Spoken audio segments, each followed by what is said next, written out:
Hello, and welcome to Charisms for Catholics.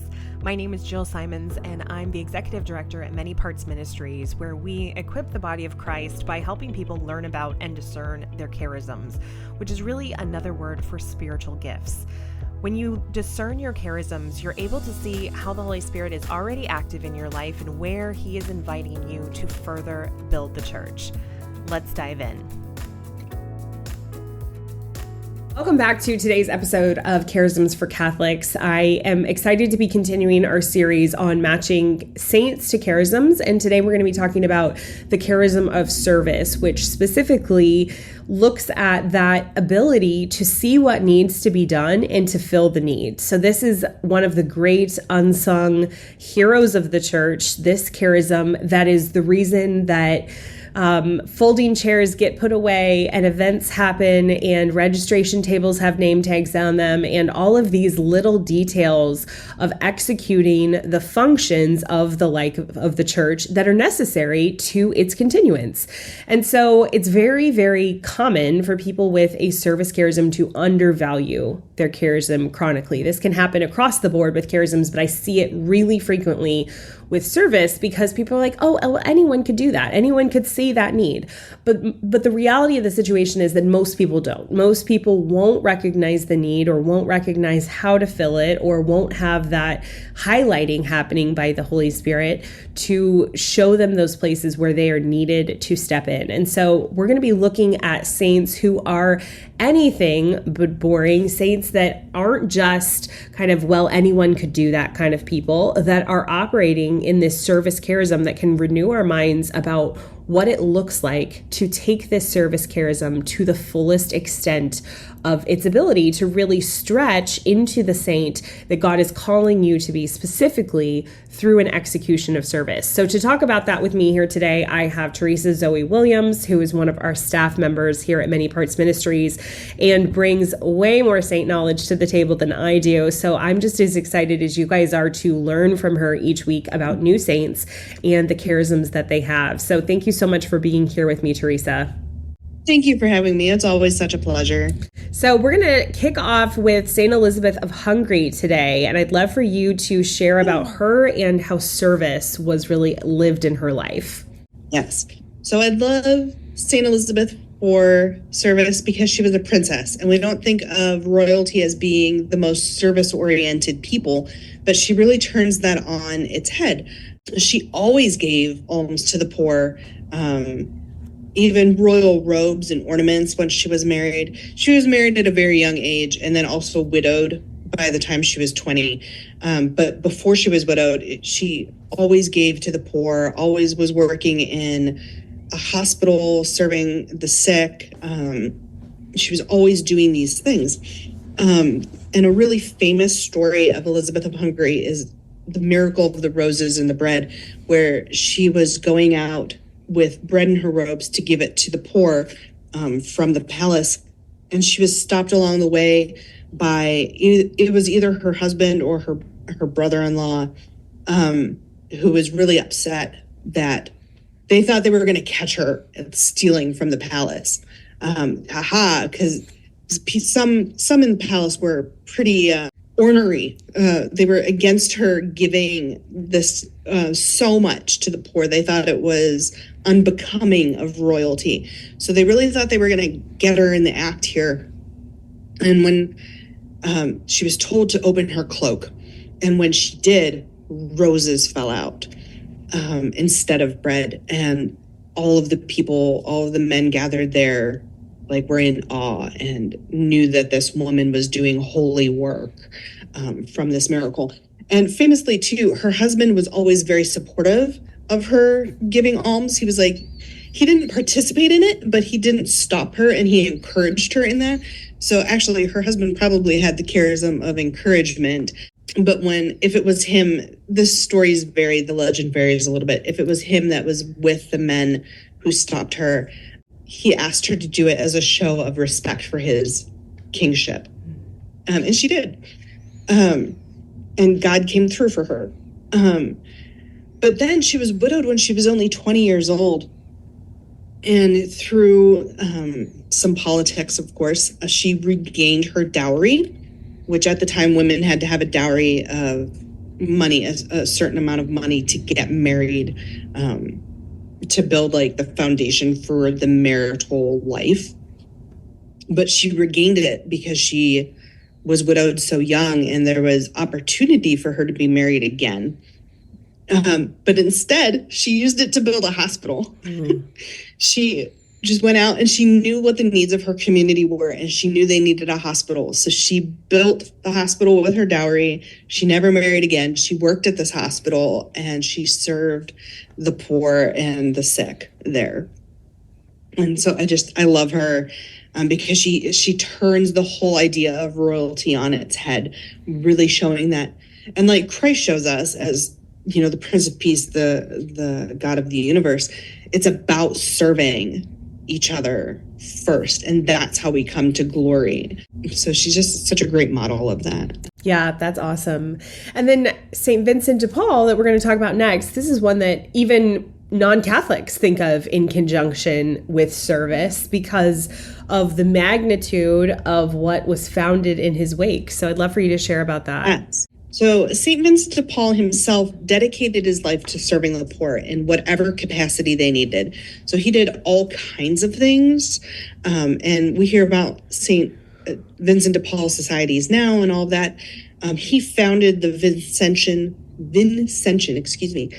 family of orders and organizations. So he made the first couple, he founded the first couple with other people and gave kind of a way of life to everyone. And then they went out. It's a whole network now of different organizations and orders that serve different aspects of life. And pretty much any aspect of life, you can find a Vincentian who does it. Like if you need hospitals, if you need education, if you need alms, whatever it is, there's a Vincentian for that. So I love him because, I mean, his life isn't very grand at all. Like he didn't have any big miracles during his lifetime, like the miracle of the bread and the roses, or, you know, he didn't do anything super huge. He just went out and served who was in front of him. Whatever the needs that needed to be met, he found a way to meet those needs. And that he really embodies service in that way. And then his foundations and orders and organizations all go out and do that in his name now, because that is what he was of and who he was. That is awesome.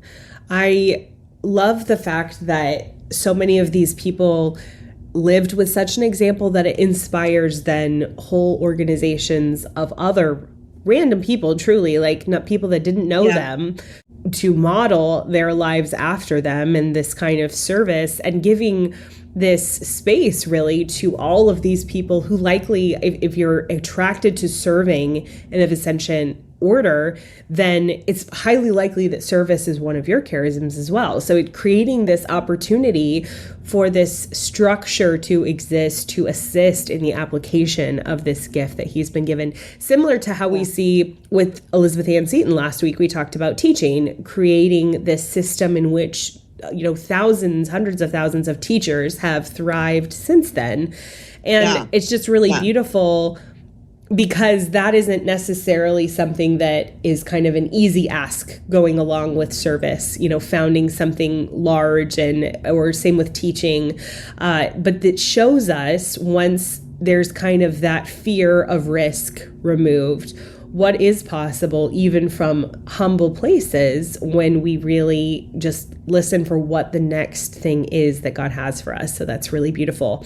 Similar to our next saint, Saint Damien of Molokai, listening to what God has specifically for you. Yes. So Damien volunteered to go to a remote island in Hawaii where the Kingdom of Hawaii was secluding everyone who had contracted leprosy, and serve those people, because basically they were put on this island to die, just so that no one else would get it. They were put here. You guys can just die and then we'll live life. And Damien saw the cruelty in that, and went and served those people. And He actually contracted leprosy himself. He also had tuberculosis. So they kind of played together and brought him down. But he did everything for these people with leprosy. He bathed them, he fed them, he clothed them.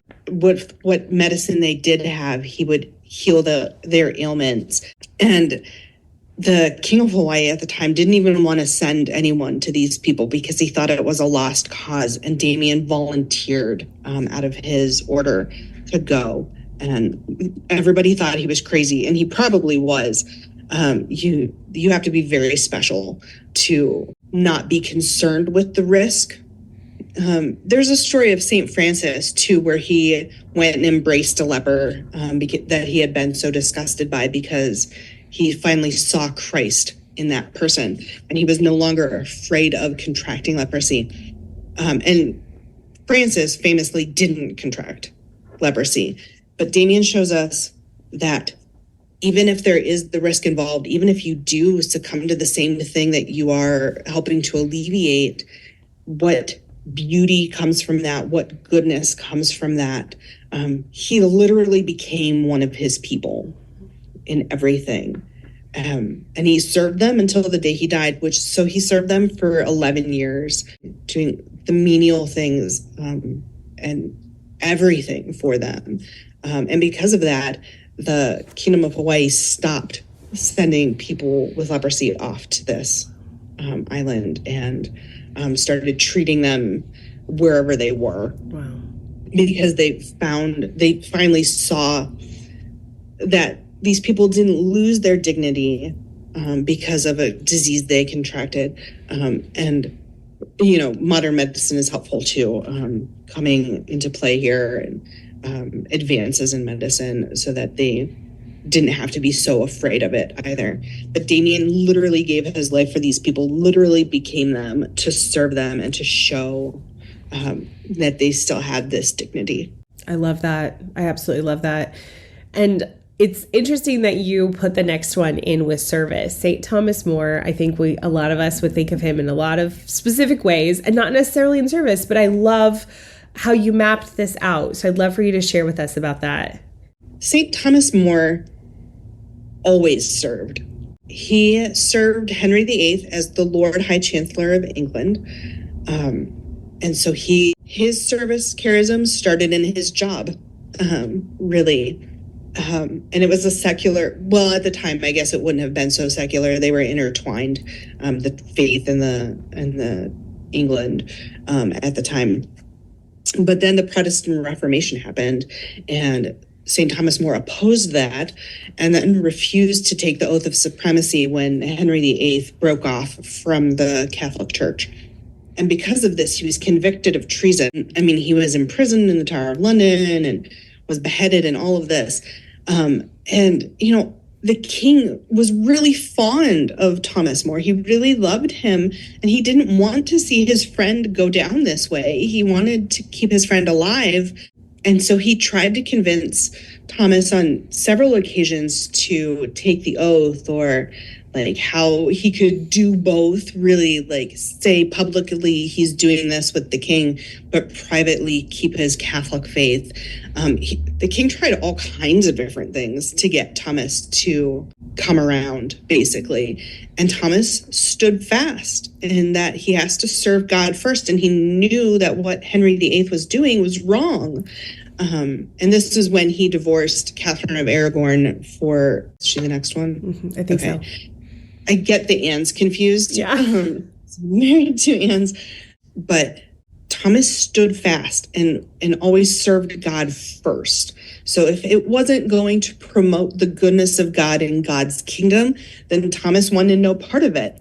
And so he was beheaded. And the last thing that he was recorded of him saying was, "I die the king's good servant, but God's first."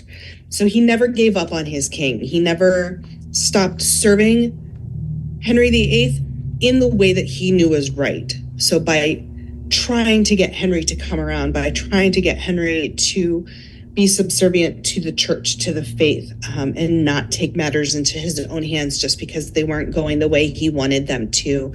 And in that way, he really did serve his friend, the king. because he was constantly that example right up until his death. And I would say, knowing what we know about Henry VIII, there's probably that shadow of being haunted by that example for the rest of Henry's life. He never really got out from under that, and that's a good thing. It should weigh on your conscience. But Thomas never lorded it over him or never pretended that he was a better person than the king. He just simply, this is the right way, and we have to follow that right way no matter what. Yeah. And that example hopefully played a large part in Henry's internal life. Clearly not his public life.